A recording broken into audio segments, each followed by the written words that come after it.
बड़ा ही पावन प्रसंग चल रहा है। महाराज मनु अपनी पत्नी शत्रुपा के साथ इस चौथेपन की अवस्था में अर्थात वृद्धावस्था में परमात्मा की प्राप्ति के लिए अपना सकल राज्य सकल वैभव छोड़ करके जंगल में आ गए हैं, वल्कल वस्त्र धारण किए हुए हैं। अब देखो, जब हम सब इच्छा करते हैं तो उसमें परमात्मा सहयोग करते हैं। राजा मनु और शत्रुपा जब वन में तपस्या के लिए आए तो उनके आगे उनको ऋषियों का समाज मिला जो निरंतर परमात्मा की कथाओं का चिंतन करते रहते हैं। उन्हीं ऋषियों ने राजा मनु और शत्रुपा को विभिन्न तीर्थों का भ्रमण करवाया, तीर्थों का दर्शन करवाया। अब राजा मनु और शत्रुपा को परमात्मा के प्रति प्रेम हो गया, तो परमात्मा की प्राप्ति की इच्छा के लिए उन्होंने कठिन व्रत धारण किया। क्या करते थे? कर आहार साक फल तंदा सुमिरहि ब्रह्म सच्चिदानंदा। उनि हरि हेतु करन तप लागे बारी आधार मूल फल त्यागे। उरय विलास निरंतर होई देखिय नयन परम प्रभु सोई। तो कैसे परमात्मा? अगुण अखंड अनंत अनादि जेहि चिंतहि परमारथ बादी। मनु और शत्रुपा ने परमात्मा की प्राप्ति के लिए कठिन व्रत धारण किया। देखो, जब हम अन्न का त्याग करते हैं तो अन्न के द्वारा उत्पन्न होने वाले जो हमारे वेग हैं वे समाप्त हो जाते हैं। अतः यदि आप कभी व्रत करते हैं, उपवास करते हैं, तो आप महसूस करना आपकी बुद्धि सात्विक रहती है, आप में काम और क्रोध नहीं आता है। तो राजा मनु और शत्रुपा ने भी आहार के रूप में केवल साग, फल और कंद का ही उपयोग किया और उस ब्रह्म को स्मरण करते थे, याद करते थे। लेकिन धीरे धीरे जब उनका प्रेम बढ़ता गया तो वह तब करने लगे और उस कंदमूल को भी त्याग दिया और केवल मात्र पानी के आधार पर, लिखा है, बारी आधार मूल फल त्यागे। जो कंद मूल फल खाते थे उनको भी छोड़ दिया और केवल जल को ही अपने जीवन का आधार बना लिया। धीरे धीरे जब परमात्मा में मन सुदृढ़ होता गया तो मन में यह अभिलाषा जागृत हो गई। उरय अभिलाष निरंतर होई। क्या अभिलाषा जागृत हो रही थी? कि देखिय नयन परम प्रभु सोई। कि मैं उस परम परमात्मा को देखना चाहता हूँ जो निर्गुण है, अखंड है, अनंत है और अनादि है। जो ब्रह्म ज्ञानी तत्ववेता लोग हैं उनका निरंतर चिंतन किया करते हैं और वेद भी जिनको नेति नेति कह करके जिनके चरित्र का बखान नहीं कर पाते हैं, जो आनंद स्वरूप है, उपाधि रहित है और अनुपम है। नेति नेति जेहि वेद निरूपा निजानंद निरुपाधि अनूपा। शंभु विरंचि विष्णु भगवाना उपजहि जासु अंश तेना। एक नहीं अनेकों ब्रह्मा विष्णु महेश जिनके अंश से उत्पन्न होते हैं, उन परमात्मा को मैं अपनी इन आंखों से निहारना चाहता हूँ। ऐसे ही प्रभु सेवक बस आहई, भगत हेतु लीला तनु गहरी। ऐसे महान प्रभु अपने भक्तों के वश में रहते हैं और उन भक्तों के लिए ही दिव्य लीलाओं को करने के लिए अपना विग्रह, अपना शरीर धारण करते हैं। जो यह वचन सत्य श्रुति भाषा, तो हमारे पूजी है अभिलाषा। अब मनोज जी महाराज कहते हैं कि जो श्रुतियों ने अगर यह वचन लिखा है कि वह परमात्मा अपने भक्तों के अधीन रहता है, और अगर उनके द्वारा लिखा हुआ यह वचन सत्य है, तो हमारी अभिलाषा भी अवश्य ही पूरी होगी। इस प्रकार मन में अपनी इस विश्वास को दृढ़ करते हुए, देखो 1-2 दिन में परमात्मा नहीं मिलते हैं, साल 2 साल में परमात्मा नहीं मिलते हैं।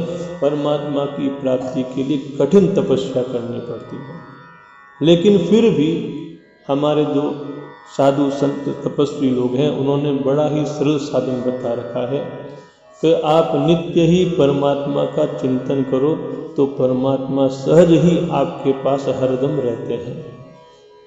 क्योंकि बिना परमात्मा के तो यह शरीर खड़ा ही नहीं रह सकता। ये जो श्वास रूपी हमारे अंदर में चलता है, यही परमात्मा है। तो संतों ने हमें इतना सरल और सहज साधन दे दिया है कि आप परमात्मा का नित्य ही चिंतन करते रहें। क्या पता कौन सी श्वास हमारी आखिरी हो, और हमें अगर परमात्मा का चिंतन है तो अंत काले यथामति तथा गति। तो अंत समय में यदि परमात्मा का चिंतन हो जाएगा तो परमात्मा का धाम प्राप्त हो जाएगा। जिस परमात्म तत्व को प्राप्त करने के लिए ज्ञानी योगी मुनिजन करोड़ों साल तक तपस्या करते हैं, वह आपको बहुत ही सहजता से मिल सकता है यदि आप और हम नित्य ही परमात्मा का चिंतन करते रहें। देखो, ये बातें मन में लगा लेना थोड़ा मुश्किल लेकिन असंभव नहीं। भगवत कृपा से ऐसे व्यक्तियों की संगत मिलती है, उनको देखते हैं तो बड़ा आनंद मिलता है। उनका मन हर वक्त परमात्मा में लगा रहता है, हाथ से माला फेरते रहते हैं, राम राम राम राम राम राम राम राम राम राम राम, अथवा श्री कृष्ण शरणम मम, श्री कृष्ण शरणम मम, श्री कृष्ण शरणम मम।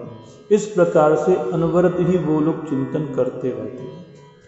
तो जब ऐसी हमारी दृढ़ता आ जाती है तो परमात्मा हमसे दूर जा ही नहीं सकते। वह चेतन रूप से हमारे पास में ही रहते, हमें छोड़ नहीं सकते। तो मनु और शत्रुपा भी परमात्मा में अपनी मन को लगा करके बैठे थे, और ऐसा तप करते करते यही विधि बीते बरस 60, सहस बारी आहार, संवत 7 सहस्त्र पुनि, रहे समीर यदार। इस प्रकार केवल जल का उपयोग करते करते, अर्थात जल को ही आहार रूप में काम लेते लेते उन्हें 6000 वर्ष बीत गए। उसके बाद जल का भी त्याग कर दिया और 7000 वर्ष तक केवल वायु का ही पान किया, अर्थात यह जो प्राण है वायु पर ही टिके रहे। बरस सहस 10 त्यागे सो, ठाड़े रहे एक पद 2,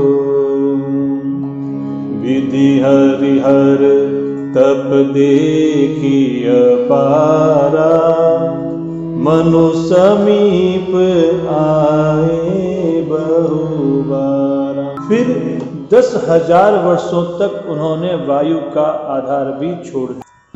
देखो, पहले 6,000 वर्ष तक तो केवल जल का आहार करते थे, फिर 7,000 वर्ष तक केवल वायु का आहार किया। अब 10,000 वर्षों तक उन्होंने वायु का आहार भी छोड़ दिया।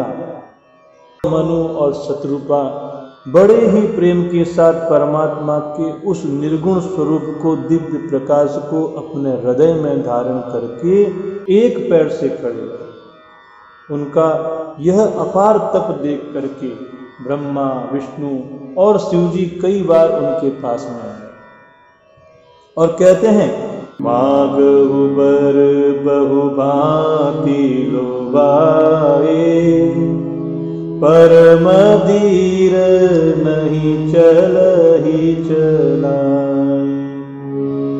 अस्थि मात्र होई रहे शरीरा, तदपि मनाग मनहि नहीं पीरा।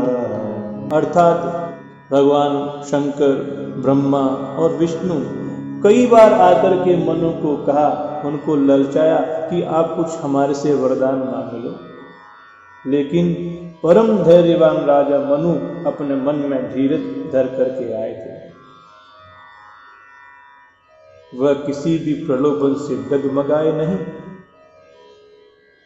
यद्यपि बिना अन्न, जल और वायु के उनका यह शरीर एकदम कमजोर हो गया था, हड्डियों का ढांचा मात्र ही रह गया था, लेकिन फिर भी उनके मन में जरा भी पीड़ा नहीं थी। उस परम तत्व को जो अपने हृदय में निहार रहे थे, ऐसा लगता था मानो परमात्मा को हृदय में कैद करके रखा है। अब जब ब्रह्मा, विष्णु, महेश सभी आकर के अपना अपना प्रयास करके चले गए, तब प्रभु सर्वज्ञ दास निज जानी, गति अनन्य तापस नपरानी। मागु मागु बरु बेन भवानी, परम गभीर कृपामृत सानी। तब परमात्मा ने अनन्य गति वाले उन तपस्वी राजा और रानी को अपना दास जाना कि नहीं, इनको किसी और का आश्रय नहीं है, किसी अन्य प्रलोभन से इनका मन बिल्कुल भी डगमगाया नहीं है। तब परमात्मा ने उनको अपना दास जाना और परम गंभीर अमृत से भरी हुई आकाशवाणी हुई और कहा कि वर मांगो, वर मांगो। मनु जी महाराज ने उसको सुना। वह वाणी ऐसी थी जो मरे हुए व्यक्ति को जीवित कर दे। जब वह सुंदर वाणी मनु जी के कर्ण छिद्रों के द्वारा उनके हृदय में प्रवेश कर गई, तो उनका वह शरीर पहले की तरह हृष्ट पुष्ट हो गया। ऐसा लगता था मानो अभी अभी घर से आए हो। मृतक जियावनी गिरा सुहाई, श्रवण रंध्र होई उर जब आई। हष्ट पुष्ट तन भये सुहाए, मानहु अब ही भवन ते आए। तो राजा मनु और उनकी पत्नी का स्वरूप इतना सुंदर हो गया मानो अभी अभी वह अपने राजमहल से इस वनवास की तरफ में आए हो। जबकि पता है कितने वर्ष बीत गए थे, हजारों वर्ष बीत गए थे परमात्मा का चिंतन करते करते, परमात्मा का स्मरण करते करते। तब जाके परमात्मा ने जाना कि यह मेरा दास है। आपको एक बात बताऊं, बड़ी सरल और बड़ी सहज बात है, संतों से सुना है। आप परमात्मा से अगर मिलना चाहते हैं ना, तो उनसे अपना संबंध बना लो, उनसे अपना संबंध बना लो। स्वामी श्री राम सुखदास जी महाराज नित्य ही अपने प्रवचन में एक बात पर जोर देकर के कहते थे कि आप ठाकुर जी को बोलो और प्रेम से बोलो, कहे नाथ आप मुझे प्यारे लगे, हे नाथ मैं आपका हूँ और आप मेरे हैं। हम यदि नित्य ही परमात्मा को इस प्रकार से पुकार पुकार करके कहेंगे तो एक दिन परमात्मा को भी बोलना पड़ेगा, हाँ पुत्र तुम मेरे हो। और जब यह प्रेम हो जाएगा तो परमात्मा आपसे दूर नहीं होंगे। श्रवण सुधा सम बचन सुनी, पुलक प्रफुल्लित गात, बोले मनु करि दंडवत, प्रेम हृदय समात। जब मनु ने अपने कानों में वह अमृत भरी वाणी सुनी तो उनको सुनते ही उनका शरीर पुलकित हो गया, रोमांचित हो गया। तब मनु जी महाराज ने उस वाणी को ही आधार मान करके दंडवत प्रणाम किया कि हृदय में प्रेम समा नहीं रहता। तो हम ऐसा चाहते हैं कि जैसे मनु महाराज ने परमात्मा की उस दिव्य वाणी को आधार बना करके प्रणाम किया और उस स्वरूप की मन में कल्पना की, तो वही स्वरूप हम भी ठाकुर जी का अपने हृदय में रखें और उनका चिंतन करें। हरे रामा हरे रामा, रामा रामा हरे हरे, हरे रामा हरे रामा, रामा रामा हरे हरे, हरे कृष्णा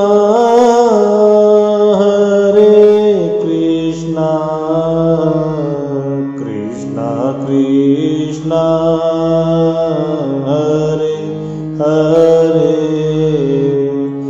हरे कृष्णा